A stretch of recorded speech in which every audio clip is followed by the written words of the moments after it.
Alrighty, today guys we're going to be making a ring out of a 50 BMG shell. Now we're going to try to end up keeping this extractor groove in the ring. Now the last time I tried that it didn't work so good, so we're going to try it again now. Drill it a little smaller, try to be a little more accurate, a little more precise, and try to keep it in there. So what we're going to do, stick it in there. Get our fancy dancy 6-jaw chuck key, because we don't have the actual chuck key for this. We're going to center drill out the primer. Then we're going to throw a live center on the tailstock and take this threading tool, which is just a good tool for us to use right now. We're going to turn the outside edge of this off back, because if you leave too much material up here, it will like pull your fingers apart too much and it'll hurt, especially if you get like bumped with the ring in there. That would hurt a lot. So we're going to try to turn that off a little bit. And also it'll make it so I won't have to polish the outside as much. It'll be pre-polished for me to at least a half decent surface finish. So let's get started.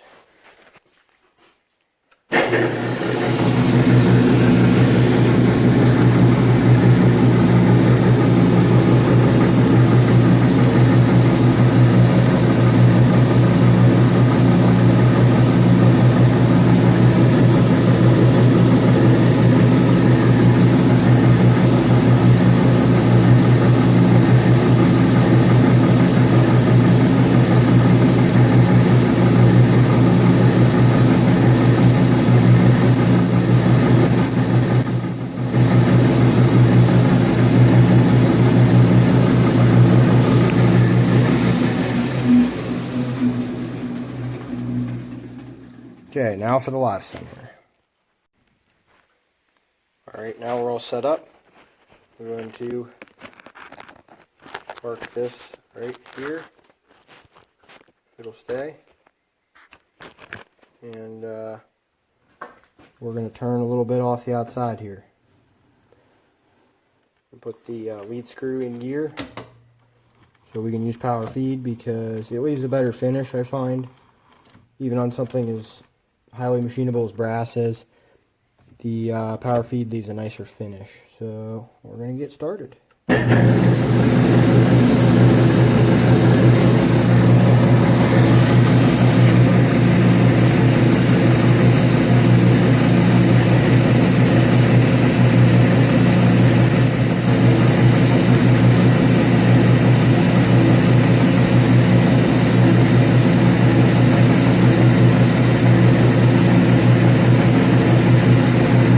Setting to 0, back off a little bit, come over, back into that 0, then we'll go in 10, off of power feed.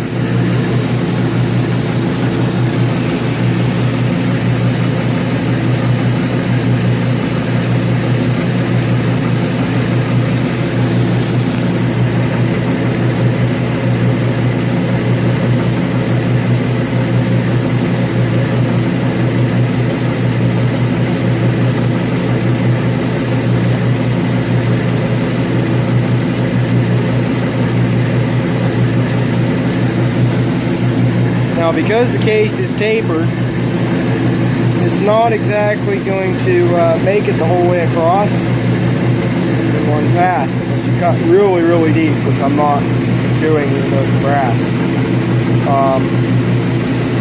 We're going to do a couple of passes here.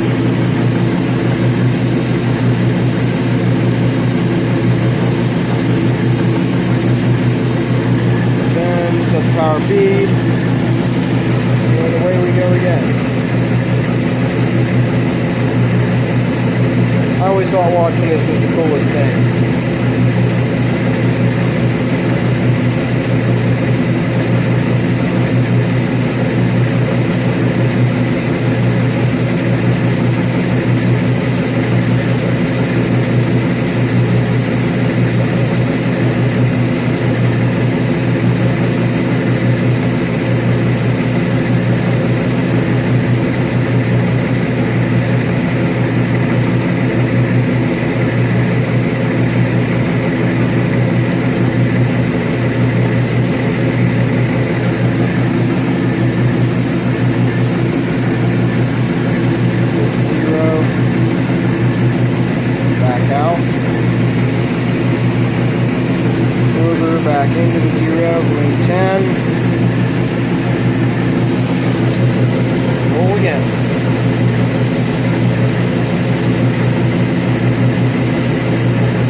past 0 once. Let's try that again.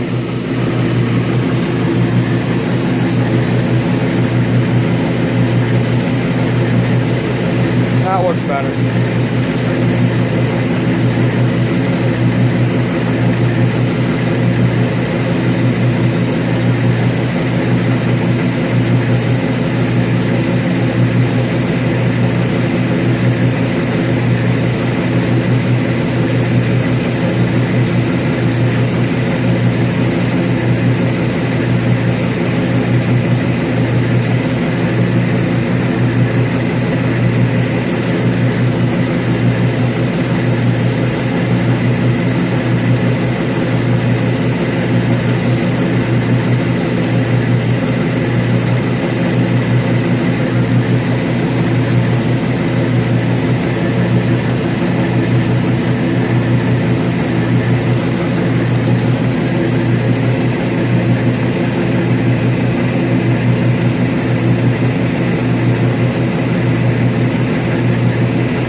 Don't want to get whacked with that. That hurts. It's like getting hit with a sharp whip.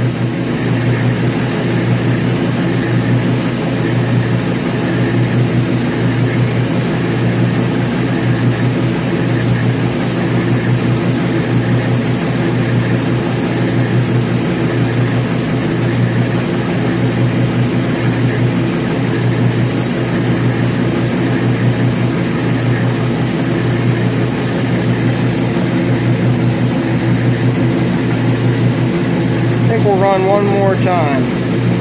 So we might only take 5 off this time, just to try to get a really nice finish. That was the one thing I did last time good, was I got a real nice finish on it.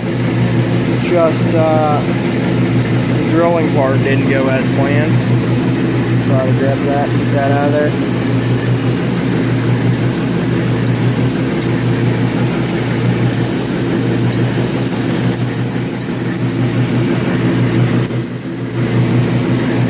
Not sure why it's making all that racket.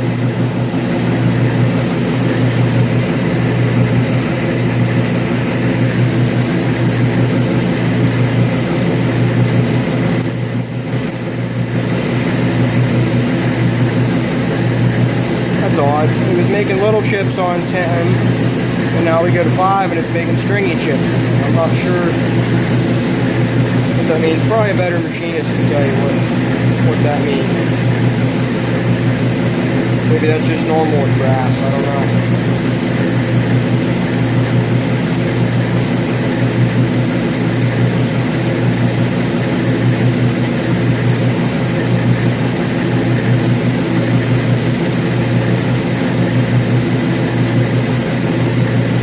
There's making nice chips.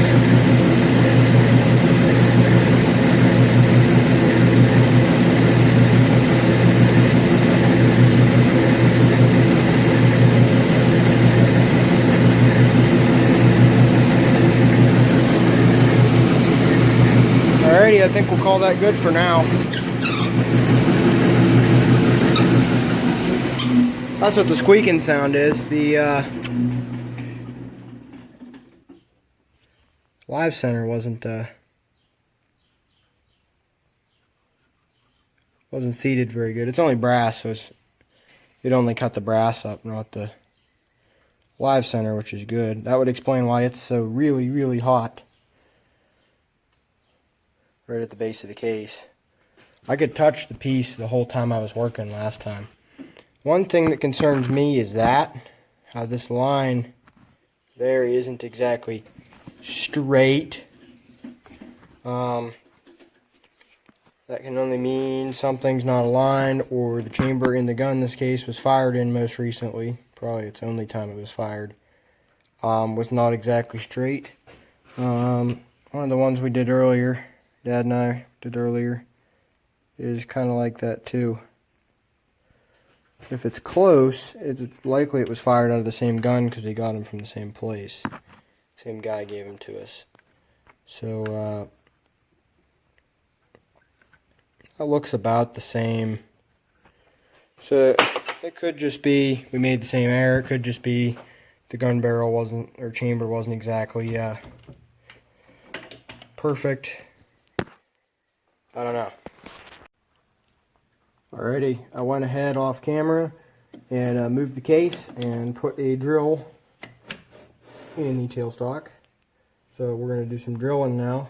Set it up so I can actually get the bit out when I'm done. We're going to go ahead and drill this. This is like 3/8. Then we'll probably go straight to half because it is just brass. A little better. There we go. And then we'll do our 5/8, and I will check the extractor groove this time and check the outside of the case and make sure it is centered, and then we might go to 21/32, which is ring size 5, which is what I'm aiming for, but I may have to go 5/8, which is a little bit too small. It's 1/32 too small if it doesn't want to line up right. Alright, let's quit yapping and start working. Don't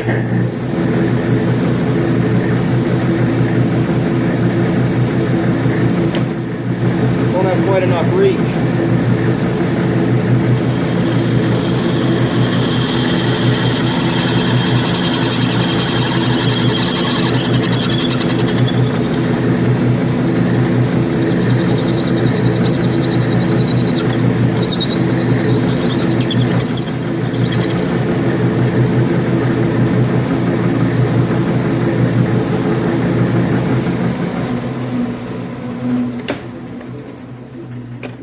Slide her back on my key.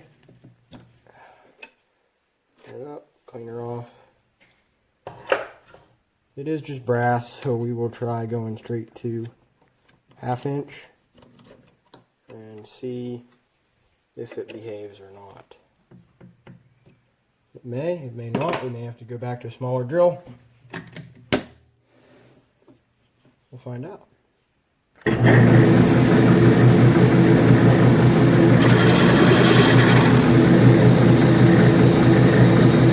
Oh yeah, that'll be fine.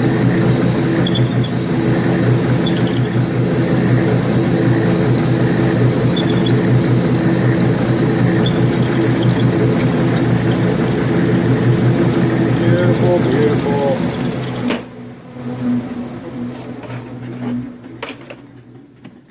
Oops, just tapped my caliper box here. Slide it back. Where to set my key at? There it is. That's the constant thing with machining. You're always like, where to set my key at? Where to set my spanner wrench at? Where to set my parallels and dead blow at? You're always looking for things. Okay, this is 5/8. There's a smaller shank than the 1/2 inch did, because a lot of trucks won't take stuff that big. Make sure it's seated in there, because I had one earlier that didn't seat right. I'll watch this before I drill a little bit, make sure she's running true.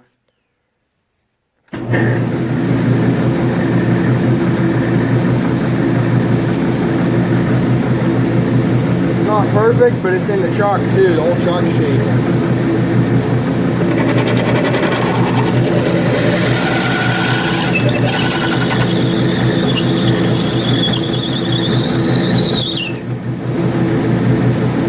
My bit is turning a little bit. There we go. That should fix our problem.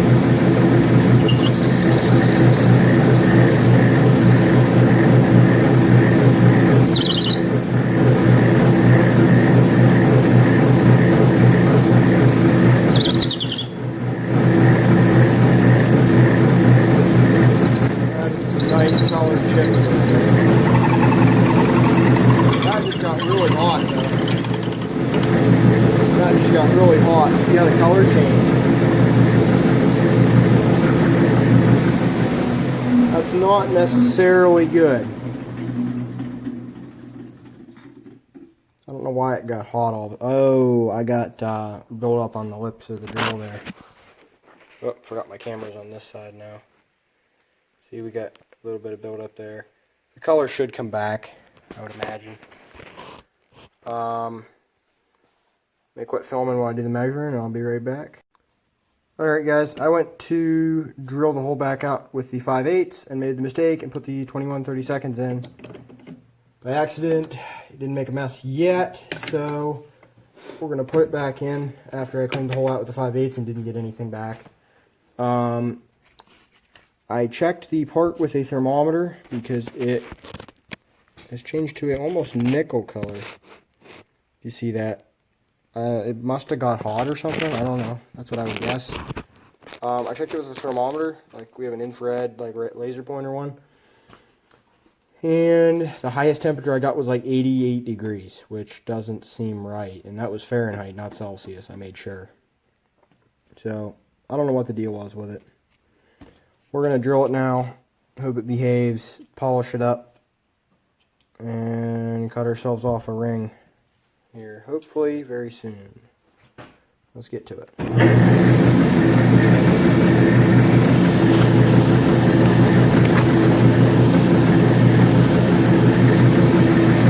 I gotta hold this, it doesn't want to stay put now. It's probably better I hold it up here anyway. You guys can see whether it cuts it off or not.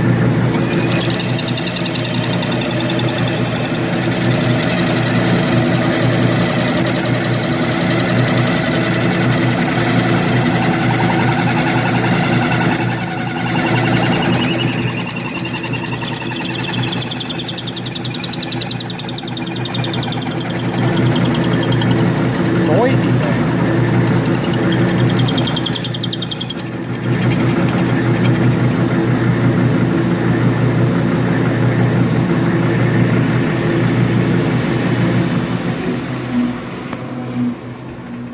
Well, I mean, it didn't cut the little individual ring off like it had happened last time, which that's always a bonus.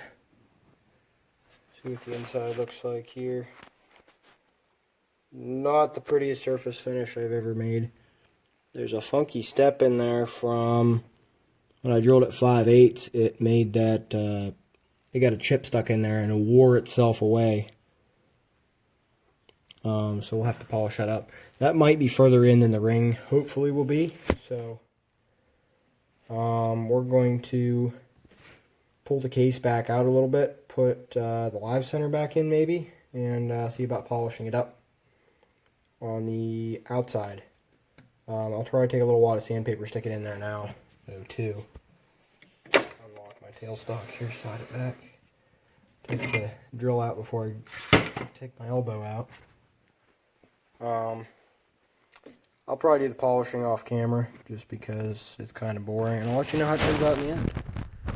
Thanks for watching. If you like seeing stuff like this, let me know. I'll try to come up with some other things we can do like this. Maybe I'll start working on one of my lathe NIMS parts here, the National Institute for Metalworking Skills. I'm supposed to make them at Votech, but since school's been out for the virus, I printed the blueprints off. Hi, Dottie. And I'll try to do them at home now. You're wet. You've been outside running in the rain, chasing chickens, huh? Yes. Alright, guys. We'll show you how it goes. So I went ahead and cut like a little notch here, and then we're gonna stay right where we are, and that'll give us pretty decent looking ring. We'll polish that up here in a minute. I got some semi-chrome polish and a little Dremel tool, and I'm gonna go get the Dremel out of the basement here real quick. And there's some really fine hair chips on there. We're going to fire it up, go in 10,000ths with this, and then we'll take the hacksaw, cut it off after we polish it up a little bit with the sandpaper. We'll do 220, 320, and 600, I think, are the three I have here. So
there's that. She's cleaned up pretty decent.